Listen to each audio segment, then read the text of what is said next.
1, 0. Today, exploring the financial market of Switzerland, learning more about AI and blockchain, and a great conversation with Tim Draper. My name is Koen Schobbers, and this is Bots TV.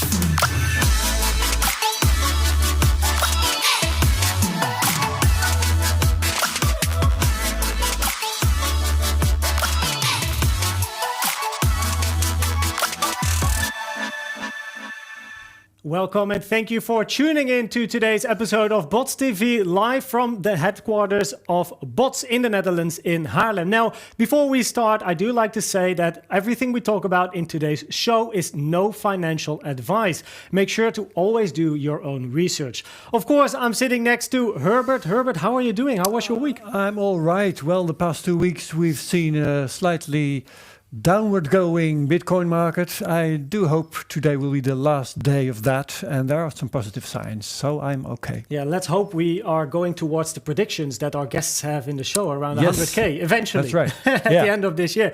We'll see. Now, talking about guests in shows and our show, let's have a look at the schedule of today. Of course, we're going to kick things off with news. We have very interesting news of stuff that has happened in the financial market in the past week. Then we're going to talk in Bots the Builder with Tim Draper, and he is co-founder and director of Atama AI, building bots for the Bots app.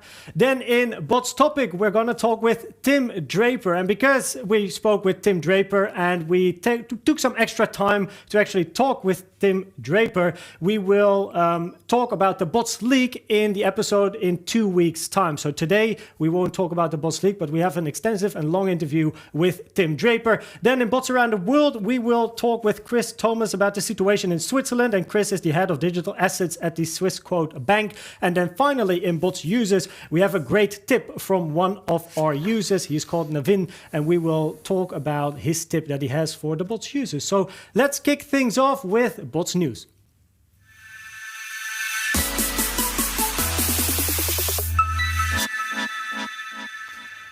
Why today is a big day for Bitcoin. Now, turbulent times may be ahead for Bitcoin. In case you didn't notice, we went up to 58, went down to 43, up to 62, and now we're back at like 50, 52K. Now, it is turbulent times because today is also the day the quarterly options expire, and that often causes many changes in the market.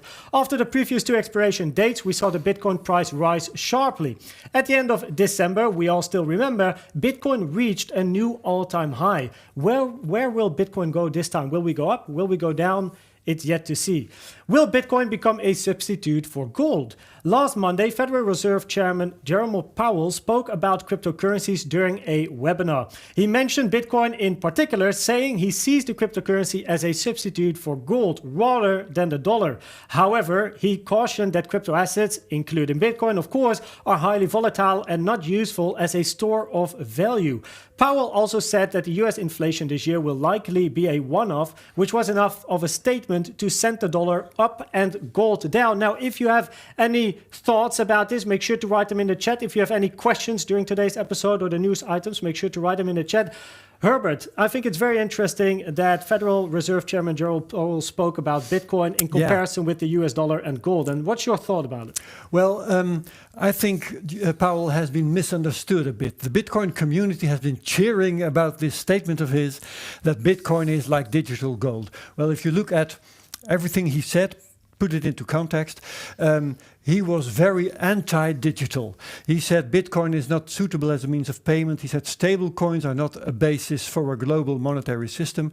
He said there's no rush to introduce a digital dollar, so he was anti-digital. What did he say about Bitcoin as a form of gold? Well, in my opinion, he said, well, if anything, Bitcoin could be a form of gold, and that's a fact because many companies are investing in Bitcoin to protect their financial reserves. Yeah, absolutely. but that's not news.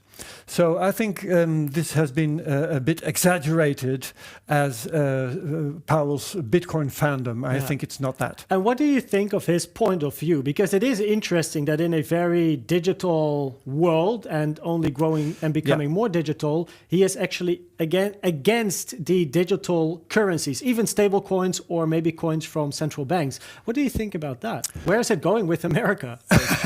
Well, I think he's wrong because digital cryptocurrencies have a lot more future than he thinks they have. He's whining about the volatility. I don't think that's very much of a problem at all. So I think he will be proven wrong, but maybe not before he's safely below the ground in a coffin. Yeah, absolutely. In a couple of, hopefully for him, many years' time. But I do hope he's already at a good age. Right? As a reserve president, that's right, yeah. Absolutely. Now, we have, of course, two more items today. We also have Microsoft taking over Discord, ? It's not settled yet. However, Microsoft is considering to take over Discord, a deal that could be worth $10 billion US.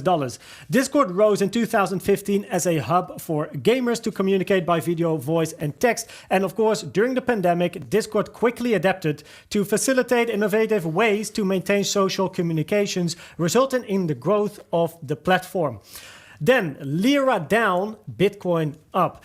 On Sunday, Erdogan dismissed central bank governor Nasir Iqbal, causing the lira to plummet and the Google searches on the term Bitcoin to be quadrupled in the country. The lira dropped over 15% because of the concerns about the new top central banker. It is possible some Turks see Bitcoin as a store of value if inflation accelerates. Which is a great link actually with what Powell said as well. But how do you think? What do you think about the Turkish community looking into Bitcoin as a store of value compared with their national currency? Yeah, they probably do. More than before. But if you look at countries that have a bad economy, just like Turkey, Venezuela, Zimbabwe, they all have had a dictator, runs the economy into the ground, national currency goes down. Well, people tend to go and look at Bitcoin. But how many people do? If you do some research, and it has been done in the case of Venezuela, you go and look how many people use Bitcoin in the streets, or what they do actually use in the street, turns out to be the dollar. Because dollar bills are easy to use, Bitcoin is perceived as something quite complicated, not many people know about it. So in difficult circumstances, of course, there's growth. More people start looking for Bitcoin online, Googling Bitcoin, but twice a tiny amount is still a fairly small amount. And I think that's still the case. Yeah, I do think it's interesting that they have a national currency, the lira. However, most people use the dollar. And even though the lira might dump 15%, in comparison to the dollar is then the stable coin, basically, right? That's true. Like lira is also dumping against the dollar. So the people that have dollars in their portfolio, in their bank, basically, they probably won't mind it that much. No, and the dollar is sufficient, but I think most Turks still need to discover that the dollar is tanking towards the Bitcoin. So there's still room for growth. Yeah, absolutely. Absolutely. Do you think that eventually Turkey will have its own, maybe digital stablecoin, like a central bank system? Probably all countries will. But it will take some time. It will take some time. And actually very interesting that also Tim Draper has his thoughts about central banks and governments and stable coins and that sort of stuff. So make sure to stay and view this today's episode and also the interview that we have with Tim Draper coming up. However, before we're going to talk with Tim Draper, we have a great conversation that we're going to have with Tim Straubels in Bots the Builder.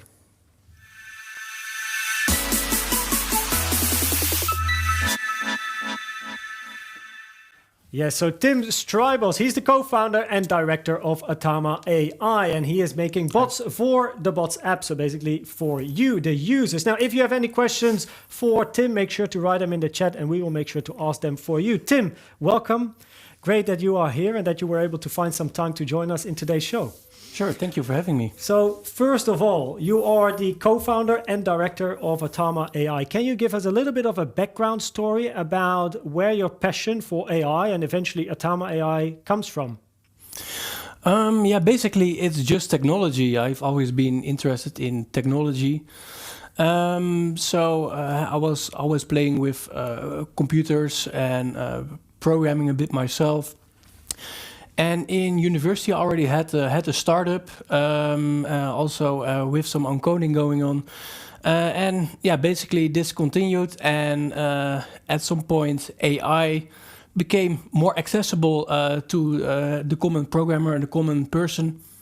I think this was around 2009, 2010. So yeah, since then been interested in AI, and yeah, it's actually the same with crypto. So I've also been following crypto since I first heard about it in 2011 or 2012. So now you're putting AI inside trading bots. Yeah. So what can a trading bot with AI do that it can't do without? Yeah, that's a difficult question. What AI can do is it can detect patterns inside the data, inside the past data, and it uses these patterns to predict the future. And this is also what you do, of course, as a trader or as a technical analyst. But this AI will also try to detect patterns which are probably unknown to humans. Mm-hmm. Can a trading bot with AI also learn, change over time? Yeah, you can of course feed it back the results, how it's been doing, and that way try to evolve it to keep it learning and evolve the bot. But yeah, we use different strategies for this in our company. So yeah, well, go ahead. It's interesting. You say you have different strategies in the company, and without going too much in depth, of course, how is your company using augmented reality, not augmented reality, but artificial intelligence? Yeah, so basically we use it for everything. So what we do is we use it to analyze the data. We use it to train the trading algorithms, and then after this is done, we have buckets of millions of potential trading algorithms. But then it's a challenge to find the right one, of course. So for that, we also use AI to then pick out the best strategies from these millions of different possibilities. Okay, and the trading bots that you are going to put into the bots app, will those be bots that have been developed using AI, or will these be learning trading bots? No, it has been developed 100% using AI. Okay, so learning bots will be something of the future? Yeah, we will be launching those two, but this one is currently, we've been testing it for a couple of months now. It's been performing well, and yeah, I think it will be released 30th of March or 1st of Very April. soon, next week, basically. Yeah. And yeah, then it will be released into the wild, so to say. And I'm curious, right? Maybe you can give us a little tip of the sleeve, like it's doing very well. What is well? Like how good are they performing? Yeah, past couple of days, we have done 2 to 5% per day. Wow. And the lesser day being the one where Elon Musk did his tweet. Oh yeah, wow. Because the AI didn't foresee this, so this is still something we are working on. Yeah, actually, it's a very interesting follow-up question. That does AI take into account news as well? Like it can. Posts? Yeah, so you can. You mean read the news and then decide what the consequences will be? It can, but we are currently doing R&D of this, and it's not yet in production because it's very difficult to interpret the news correctly for AI. Yeah. And you do have all kinds of, it's called sentiment analysis and social media analysis tools, which you can implement, but it's not the same as fundamentally reading the news like you were talking about Powell or the Turkish government or something. This is not yet. At least we're doing research into this, but it's not yet in practice. But several percent a day, that's way better than anything, I guess. Will AI bots always be much better than regular bots or not? It depends, but I think in these kind of markets, crypto market is very volatile. You have a lot of users trading by hand still. And of course not the bots users. I'm a bots user as well. But a bot, and especially an AI bot, will always be when trained properly be better than these. So you essentially grab the money from the slow traders. Something interests me. Suppose you start with a bot, a certain algorithm, and you equip it with AI. Will all those bots evolve towards the same perfect bot in the end? Well, we don't start. We start with AI, so we don't start with a bot. So we start with a strategy. So we think of some sort of strategy, because if you start training AI from scratch, you feed it some data, but you give it some direction. So but this is direction. My real question is: will all bots evolve towards the same algorithm, the same best algorithm, or won't they? I don't think so. Is there such a thing as a perfect bot? That's the question. Well, like you mentioned, you feed the bot with a certain basic information, and based on that information, it starts to run. Yeah, but even what we see, if you feed two AIs or two bots the same information, they still can behave differently. Yeah. Because it's an iterative process. It goes on and on. So in the end, there will be some convergence probably, but not exactly the same. Yeah, eventually, you never know where the AI will bring you, right? Eventually, the AI uses all the data, and it can go like you mentioned. You have millions of different AI algorithms, and then AI is picking which AI is basically the best one. That's how we do it. There are obviously other parties who do it differently. Yeah. Where do that's interesting. Where do you see yourself and your business in a couple of years' time? What we try to do is we like to democratize AI trading. So we work together with platforms like bots to give AI in the hands of retail and consumer traders. So that's basically our goal. Yeah. Yeah. Do you have a prediction for the Bitcoin price at the end of this year?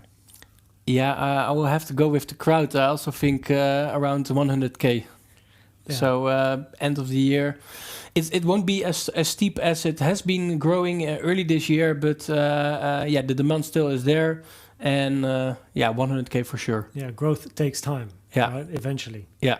Exactly. Well, hopefully your business will grow as fast as the Bitcoin price does, if it goes to 100K at the end of this year. Thank you. Doubling in value. Well, Tim, thank you for joining us in today's show. Definitely have a chat afterwards as well, and hopefully see you next time. Thank you. Thank you. Appreciate it. So, Tim Draper, co-founder and director of Atama AI. Are you in the Discord chat as well, in the Discord group, the bots Discord? Can people write you or find you there? Not yet, no. Not yet. I'll be joining next week when our bot goes live. Okay, that's right. Yeah. And if they want to find you, the website? Atama.ai. Atama.ai. So you know where to find more information about the business as well as about Tim. Now then, we're going to talk in Bots topic to Tim Draper.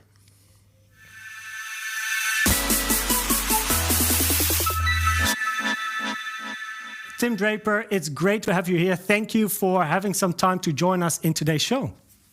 Great. Thanks for having me on your show. This will be fun. Yeah, definitely. So to start, to kick things off, now the last year's personalized maths, internet, and DeFi are evolutionary. Like DeFi is growing in a very rapid pace.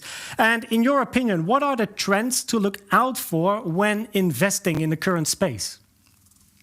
Well, what's exciting for me is that Bitcoin's opened up this new world, this world that can be decentralized and open and global for commerce, for banking, for all the trust that we put in our banks. We now can put into this new system. This is a very exciting time, and when I invest, I'm always looking for, what if it works? How great will that be if it works? And so I know that this show is all about trading in and out, but I'm all about. Zijn we er weer? Is, what if it works? How great will it be for the world, and how big will it ultimately become? And that was why I bought the Bitcoin in the first place, and that's why I won the auction. I was the only one who bid over market for that large block of Bitcoin. Yeah. And so I feel like there's this mission that I've adopted, and that is that we were always tribal before. We always had these borders, physical borders that were in our way. They protected us way back when. So the tribalism protected us. You stay on your side of the border, I stay on mine, and we can both grow our little nests. Well, now we realize that trading across those borders is really important. And so I think we're going from a tribal world to a global world, and that happened with the internet.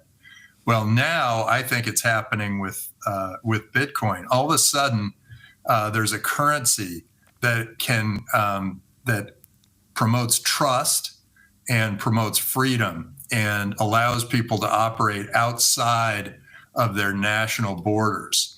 And that is incredibly exciting and I think it'll be an anthropological leap. I think we're moving forward in this anthropological leap. Okay. But getting your question about DeFi, I think most of DeFi is just replicating the existing financial system so that people can use Bitcoin and other cryptocurrencies in place of these currencies that are tied to governments.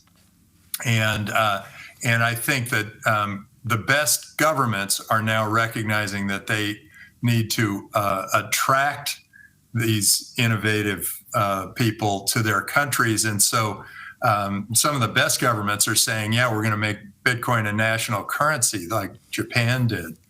That attracted all of these Bitcoiners or innovative entrepreneurs. And where China was trying to shut them down, Japan was attracting them. And so a lot of great entrepreneurs moved from China to Japan. What do you think is the impact of the newer generation growing up with cryptocurrencies, for example, on the industry itself? You know, it's really fun. I run this test. I run a school called Draper University of Heroes, and it's for entrepreneurs to go do extraordinary things, who have a lot of passion, but they don't know how to get there, and we help them get there. But when I talk to them, I ask them, would you rather have whatever it is, $55,000 or one Bitcoin? The ones who are younger than, say, 35 all say they want one Bitcoin. If they're over 35, they often say, I just want the dollars. And I think what's happening here is that we have a generational movement. A lot of the younger people are saying, well, wait, you know, this fiat currency thing didn't work out too well for me. I'm, you know, $100,000 in debt because I paid for college and I borrowed money to pay for college. Well, now there's a currency that I can believe in. I don't have to trust that huge bank with all the big fancy, you know, steel and glass windows and the people dressed formally and fancily that I'm paying the salaries of. Instead, I can trust this new currency that is, whereas banks get hacked, new currency has not been hacked. The Bitcoin blockchain's never been hacked. Knock on wood, but it's never been hacked. It's more secure. It's safer. And it isn't subject to political whims, and it's pretty interesting. These young people are very aware when the various federal governments start printing money, and they realize that there's going to be inflation, and that means that their Bitcoin is going to be relatively more valuable. You know, people say, when are you going to sell your Bitcoin to me? And I say, into what?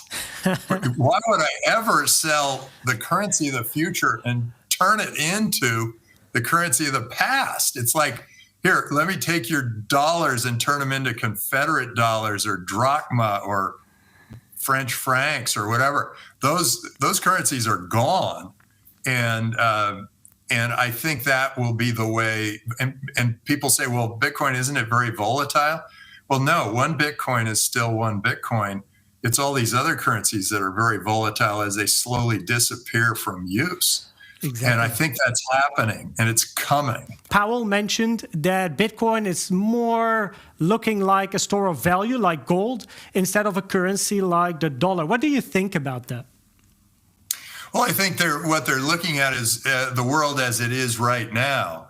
I don't think they're looking at the world as it looks like it's going to be in the next year or two, because there's companies called, there's one called OpenNode in the US, and then there's one in Europe, and I forget what it's called.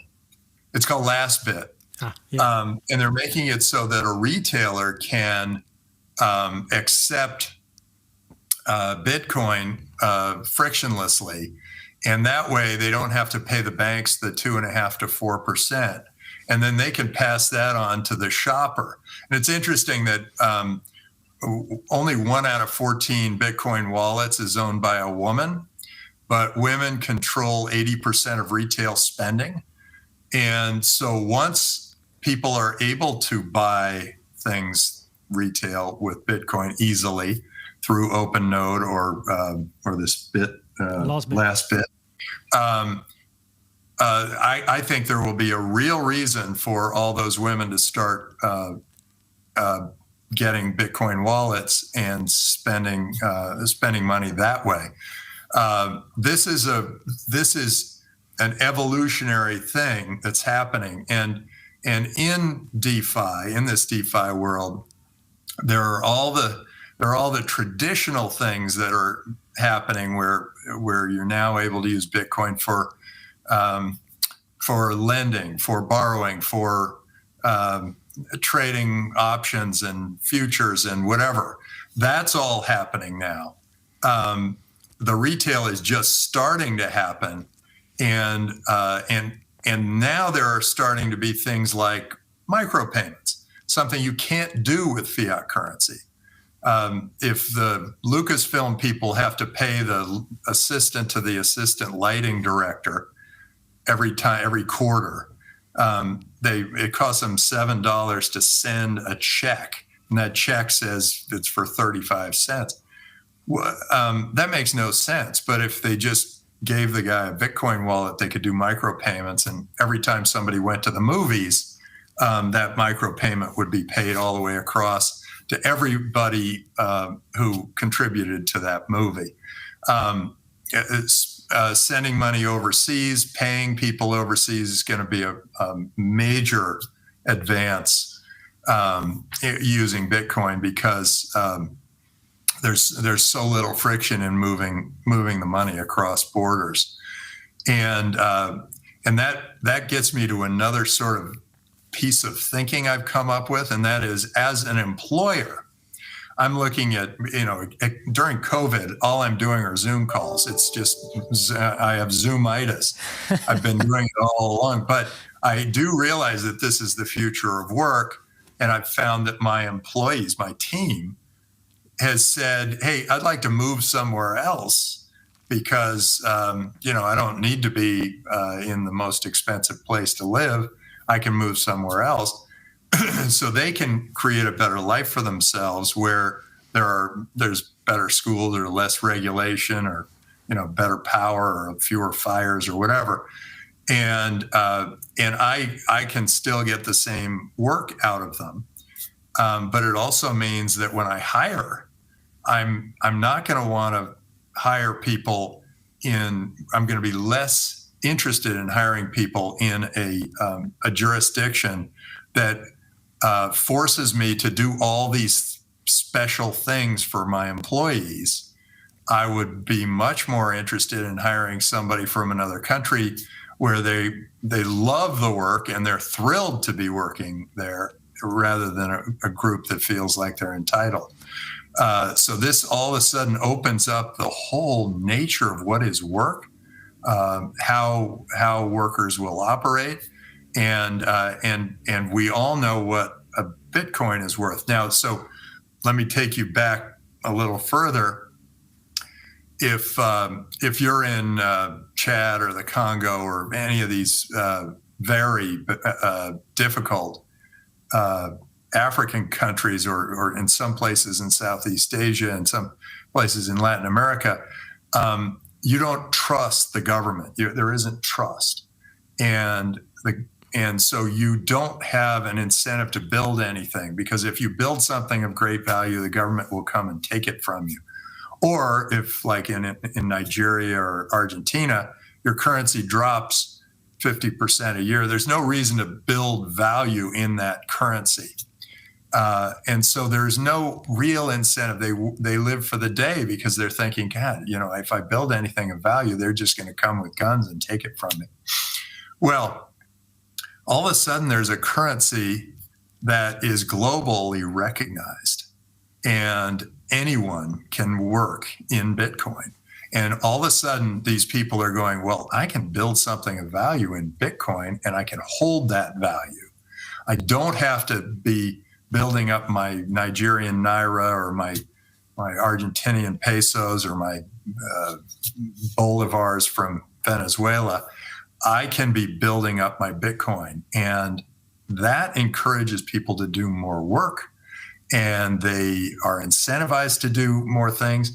And now, if you're the victim of being stuck in a bad government, a bad geographic territory, turns out the geographic territory will be less relevant over time, because we can operate in this virtual world. We can hire people through Zoom. We can operate in this world where the fiat governments, the governments that are dictating everything we're supposed to do in a geographic area, are not going to be as they're going to still have relevance to that geographic area, but they are not going to have relevance to this amazing new global business world that we're going to achieve. Yeah. And when you have that kind of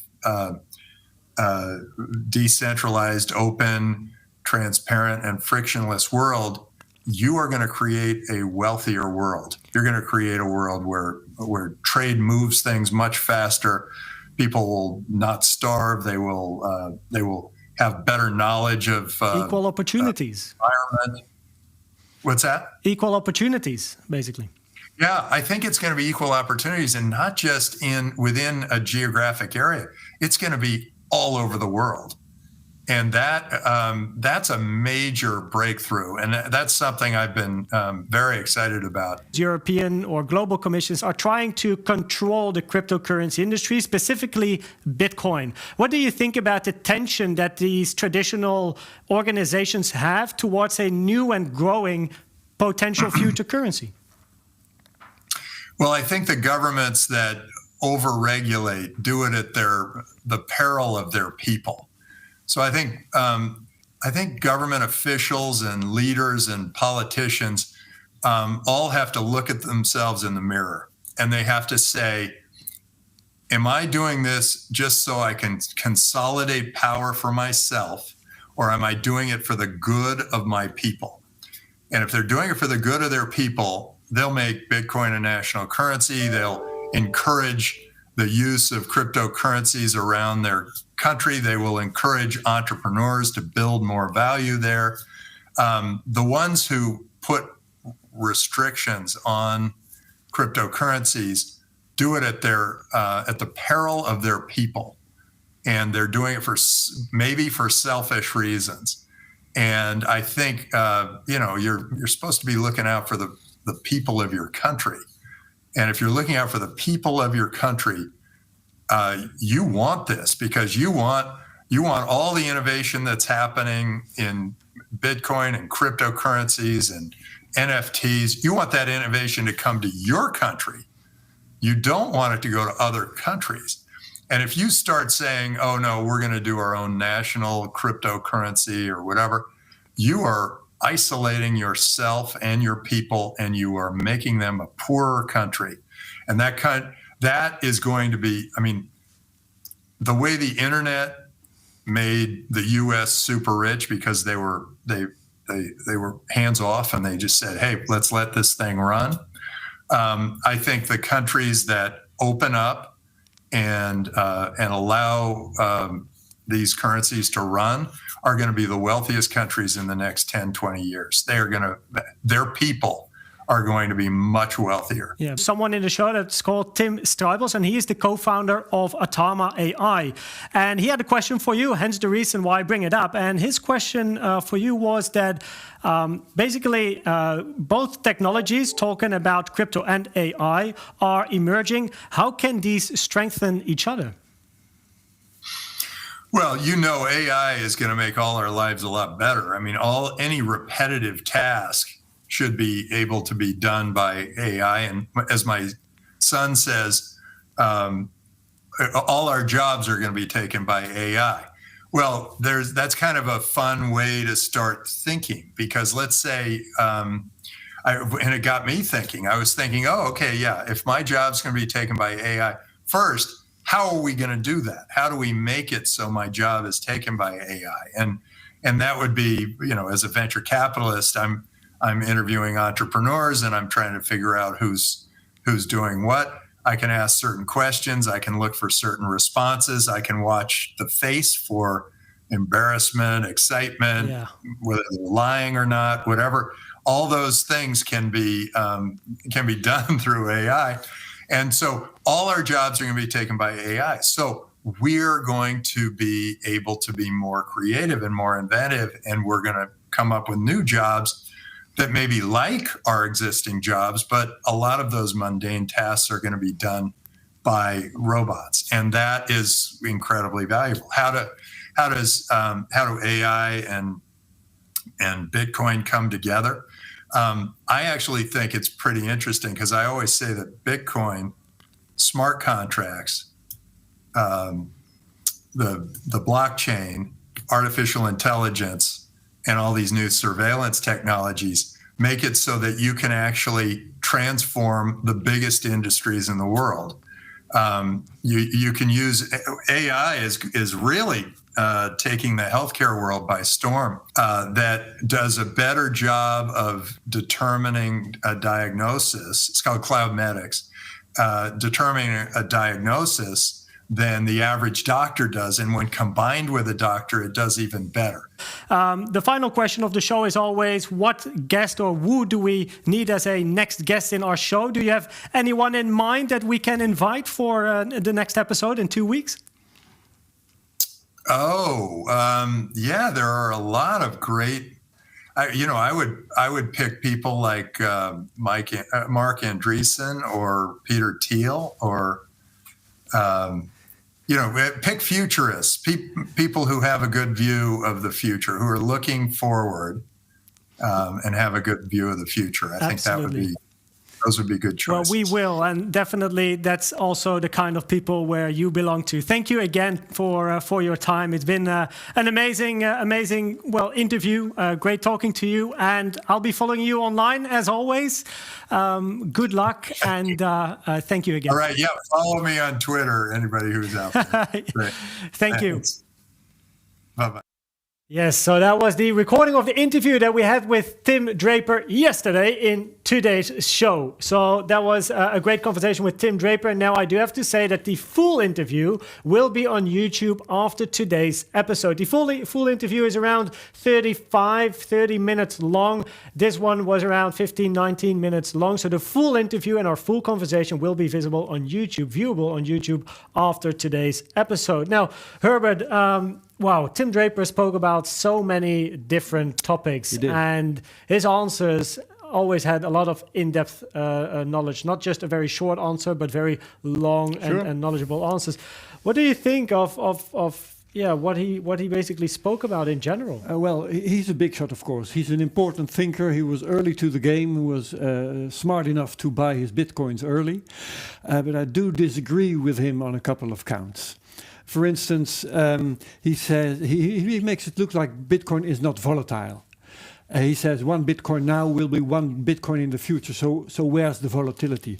Well, if you want to buy a cup of coffee in the street or anything except maybe a Tesla, you will need some euros or dollars in your pocket. And all stuff that you need on a daily basis, like a pound of cheese, will be priced in dollars and euros and will be more or less the same price a year from now, when the Bitcoin will be either much more expensive or much cheaper. We don't know, but it will be very different probably.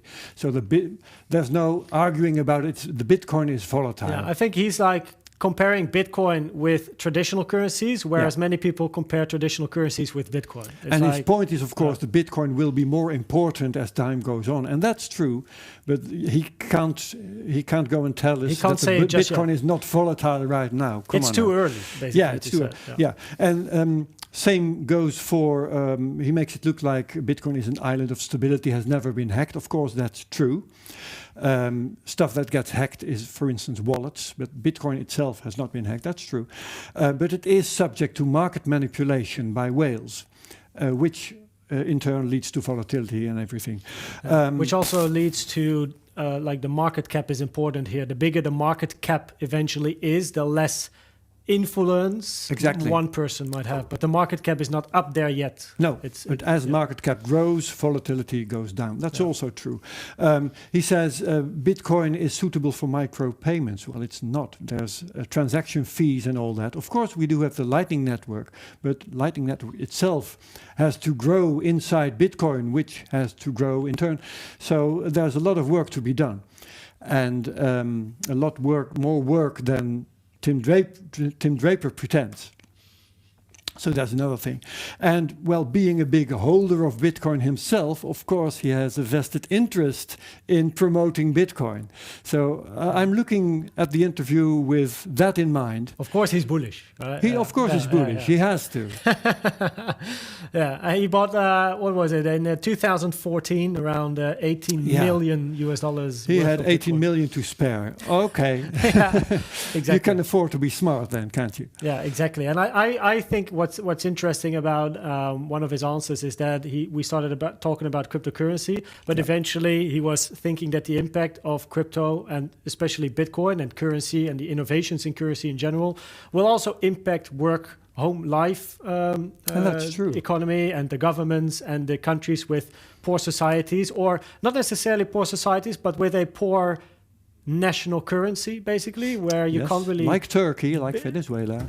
Exactly. We just in the news spoke about Turkey as well, with the drop of the lira of 15%, right? So where Bitcoin might be a great asset to invest in. Anyway, this was a great interview with Tim Draper. Again, the full interview will be visible on YouTube after today's live show. Now, we will continue with bots around the world, and we're going to explore the financial markets of Switzerland with Chris Thomas.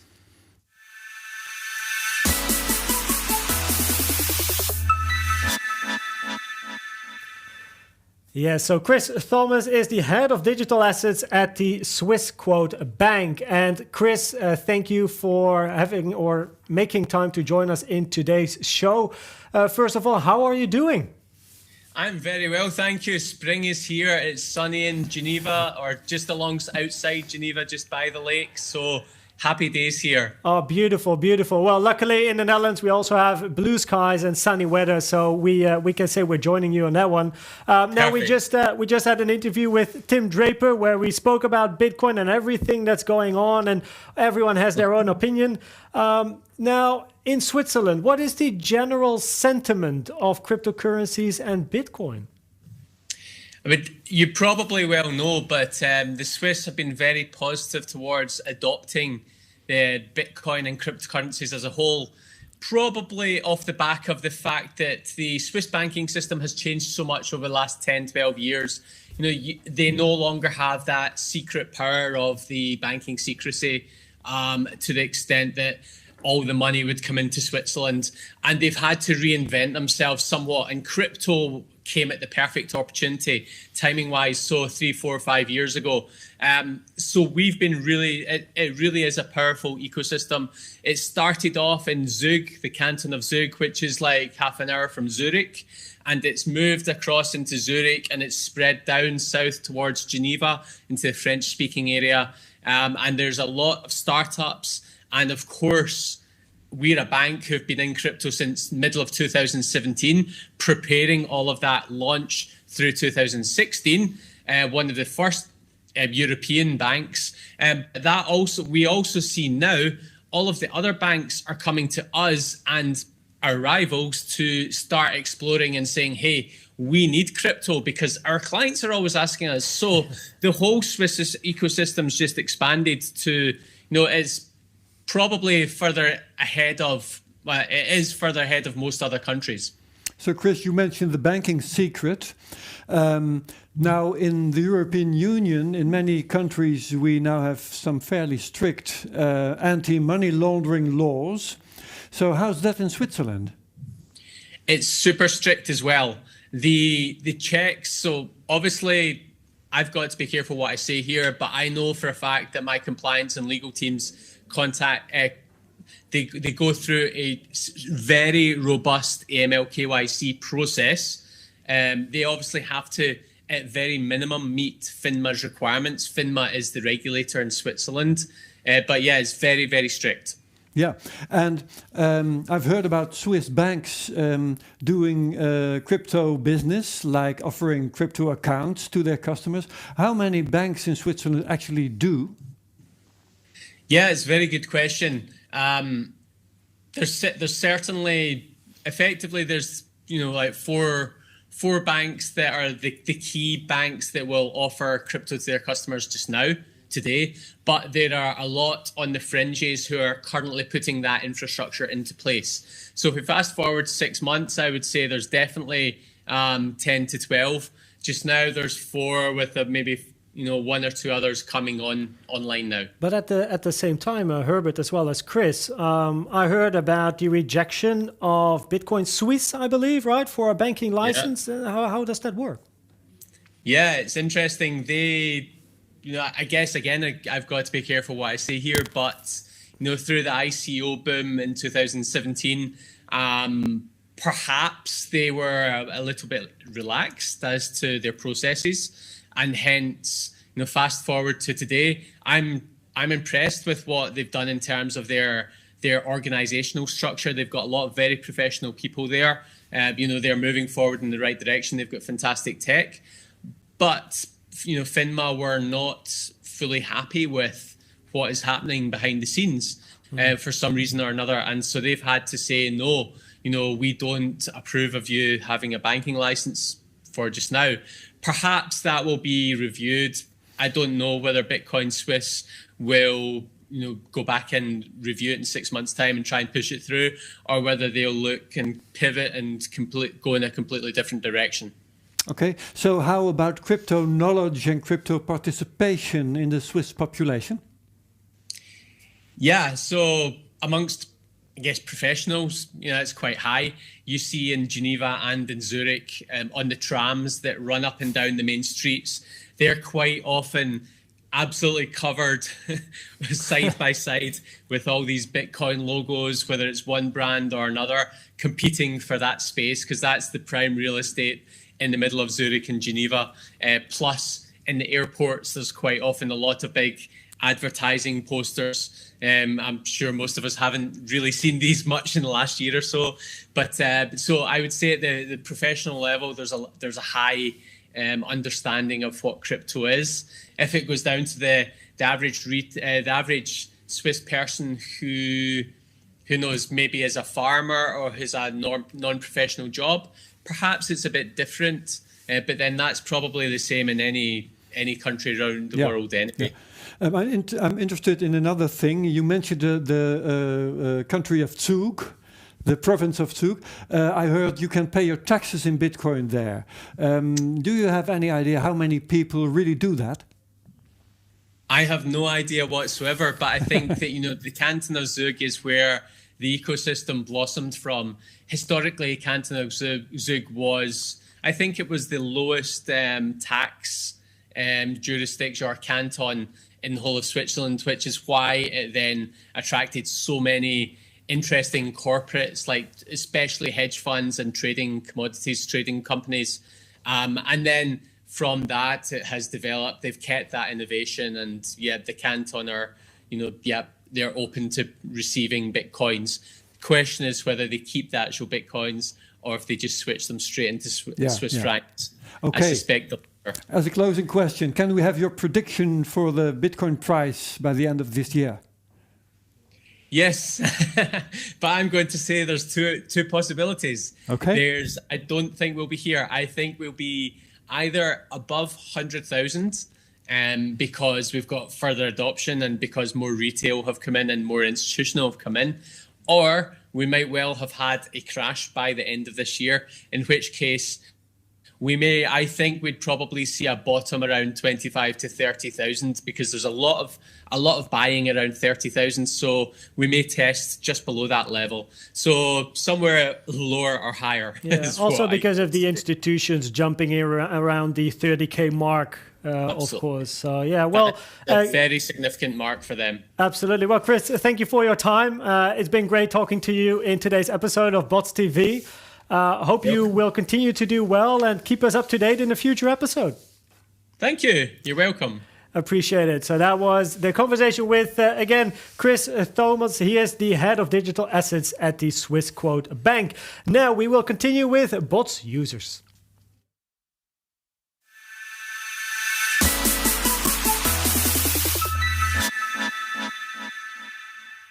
And today for bots users, we again have a tip. Now, in the last episode, we had a tip from Pete. He is also known for Bots Institute with lots of information about the Bots app and how it works with lots of tips and information. But today we have a tip from Navin. And he says, follow your gut feeling, be patient and don't act impulsively when the price drops. And I completely agree with Navin de Hoge because especially impulsive behavior, Herbert, is very often leading to losses. That's right. Keep your emotions at bay. Keep your emotions in bay.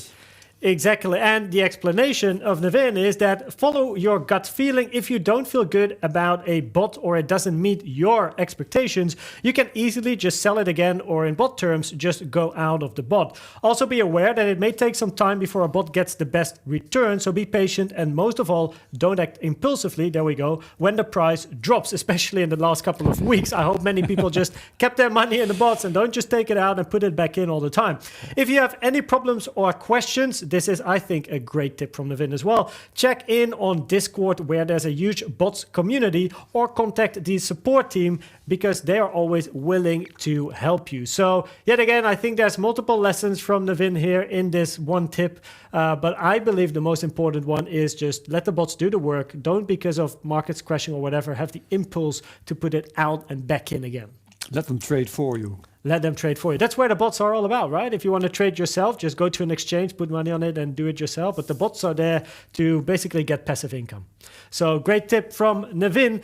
Then eventually, Herbert, we are at the end of today's show. We're ending it with a great tip from Navin. We spoke with Tim Draper. We had Bots News, we had Bots the Builder, and of course, they all have different predictions. Now, the Bitcoin prediction of Chris was either 30K or 100K. But as we can see right now here in the graphic, there's many people with many different predictions. By the way, I do have to say that the prediction of Tim Draper is a Bitcoin price of around 250K in 2022, 2023. That was the prediction he made in 2019, and he stays with that prediction. But as you can see in the sheet, there is many predictions around 100K, as well as a couple of 50K. But I think the most are, Herbert, around 100 or 100 is fairly normal, I would say. Yeah. It's such a big psychological level as well. It's going to be some resistance there. There's some resistance. There's going to be a massive sell wall at 100K. That's right. Probably before already. Maybe we don't even hit 100. Maybe it's 99 and we just drop back to 70 or 50 or whatever. Anything's possible. Exactly. Anything is possible. As well as in the next show, anything is possible, because we have new guests once again. So in the next episode, in 2 weeks' time, we're going to talk about the following. Of course, we're going to kick things off with Bots News. Then with Bots Around the World, we're going to visit another special country and Bots topic. We have another special guest yet to be known to the public. We will also, on social media, we will announce which guests we have in the show, in case we don't yet announce them during the show of today.